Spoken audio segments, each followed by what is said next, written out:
Tottenham season, a typical season that starts with a lot of promise, a lot of hope, a lot of optimism, goes straight up, and then comes crashing down towards the end and fizzles out into a disappointing, underwhelming end to the campaign.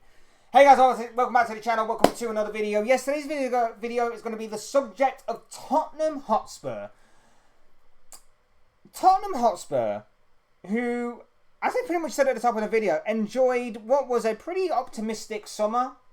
Intrigue surrounding the new manager, intrigue surrounding new signings, the intrigue of losing a key player but seeing how the squad was going to react from that.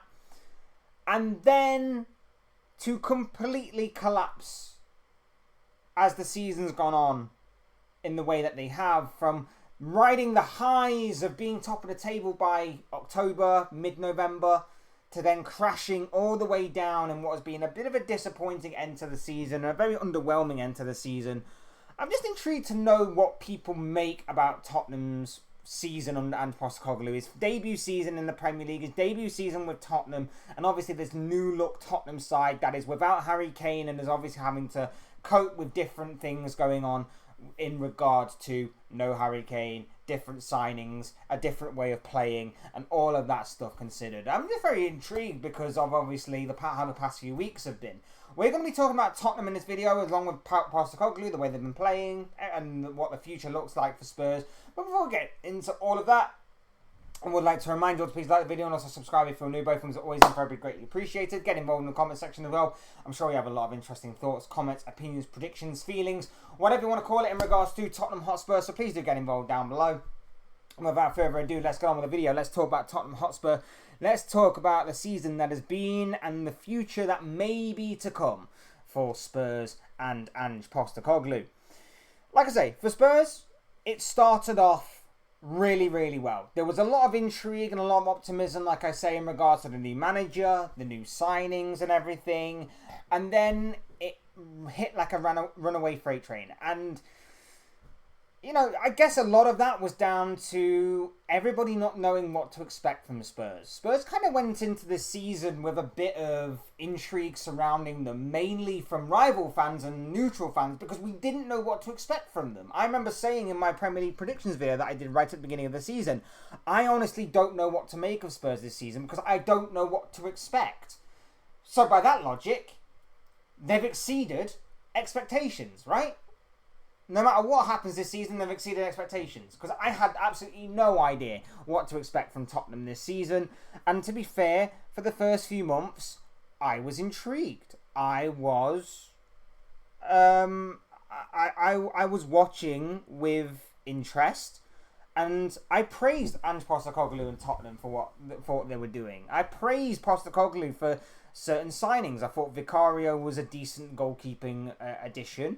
I thought Mickey van der Ven was an incredible signing that I think a team like Liverpool should have got. My team, who were rumoured to be interested in looking at Van der Ven in the first place, before obviously Tottenham signed him. And of course James Maddison, picking up James Maddison for what seemed to be a bargain fee of 40 million, and still seems to be a bargain fee of 40 million, I'll grant you. Looked an incredible piece of business by Tottenham, and I'm surprised that others didn't quite jump on that bandwagon of trying to hijack those moves. And what we saw was attractive football, we saw high tempo football, we saw entertaining football, and that is what Tottenham fans have been crying out for years. And we finally got to see that with Postecoglou. What we also got to see was a bit of style mixed with a bit of substance. There was actually some wins behind the good football. There was actually some really digging deep moments from Spurs that grinded out results that, you know, wasn't perfect, but it was never going to be perfect overnight. And in previous years, we probably would have seen Spurs falter and lose those types of games. So it was actually really good for Spurs that they managed to grind out those results in the way that they did on some occasions, whilst also still managing to play the kind of football that Postecoglou wanted to play, and it looking very positive for the future. We all said that squad looks good, starting 11 wise. It could be improved upon, but any starting 11 could. Squad depth-wise, it looks a bit thin, but it's never going to be built overnight. Rome was never going to be built overnight, and neither was a Tottenham side capable of challenging for things. That is what we said.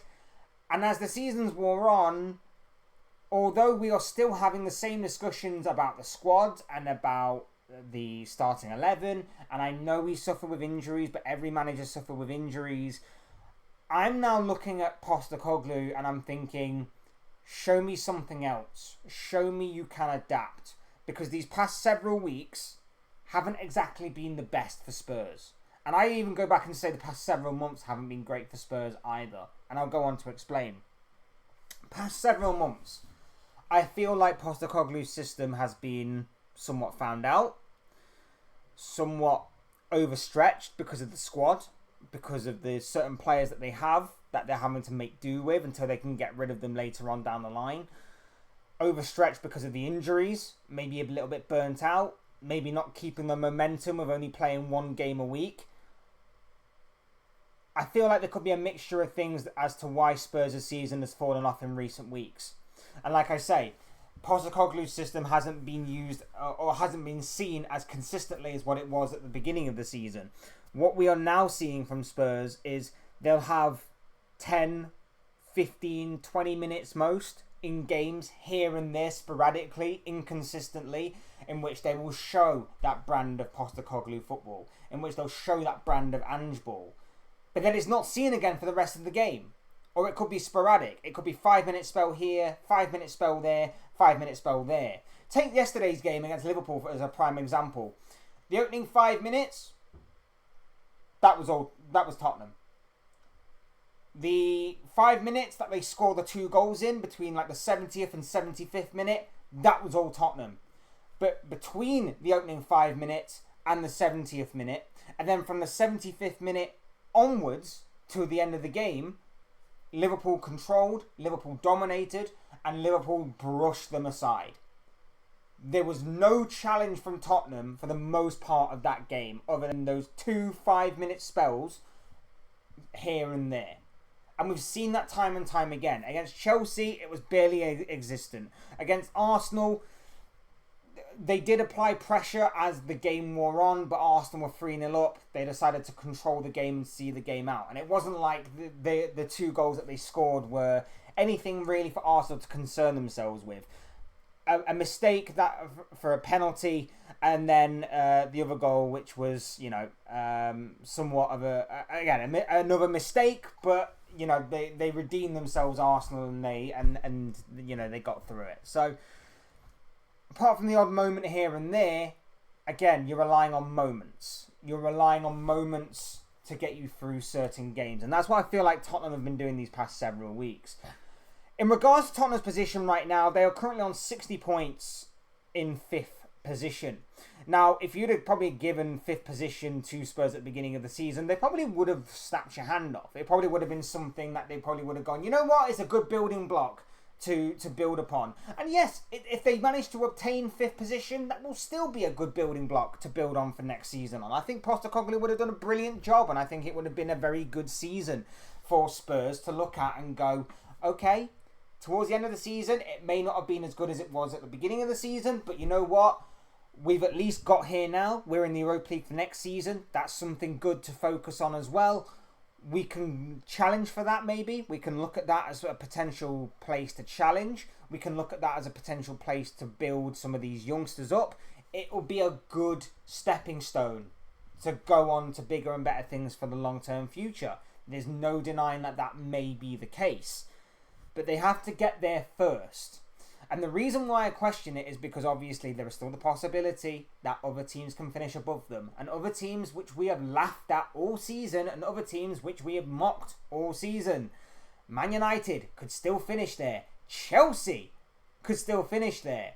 And that would say a lot if those 2 teams, or even one of those teams, was to finish above Spurs this season. Given the fact that a lot of the media, a lot of Tottenham fans themselves, and a lot of other fans have absolutely waxed lyrical and put huge amounts of praise on Ange Postecoglou and Tottenham this season, what does it say when at the back end of the season you've fallen off that badly that a team that has had £1 billion spent on them, been the laughing stock of the Premier League, manages to somehow get above you because they've been on quite the run these past few weeks. Obviously, that is still yet to happen. It still may not happen. It may happen. If Tottenham finish 5th, that, in my opinion, for Spurs, is a rather successful season. In a season in which we had no idea what to expect from this Spurs side. I think it's a good building block and a good stepping stone for Postecoglou. But he has to adapt and he has to change. And this is more on him because I get the squad is in disarray. I get it's in chaos. I understand it needs strengthening and abundance. But it was never going to be done in one transfer window. Or two if you count the January one, which they only managed to acquire a loan deal for Timo Werner. And Draguzin as well, who we've seen scarcely. It was never going to be done in 2 transfer windows. It has to be a long-term thing. And I get that. I 100% understand that. And obviously we know that this Spurs side isn't good enough to carry out the Ange ball football that he wants to play. But I have to question whether Ange ball is the right method going forward. I understand he may not have the players. But from what we've seen of it so far, it relies heavily defensively on Mickey van der Ven's pace. And I honestly feel like the more that they rely on Van der Ven's pace to bail them out constantly, the more risk he's at of, pulling a hamstring. And I feel like if his hamstring is to go and he's to be out for a few weeks, would I trust Romero to lead that line? No. Would I trust Romero to get back from a high line? No. Would I trust Draguzin? Not from what I've seen so far. I understand he's got a lot of potential. I understand he's decent, but I've not seen enough of him to suggest that I would be completely comfortable with having him in the back line of a very high line that Postecoglou wants to play.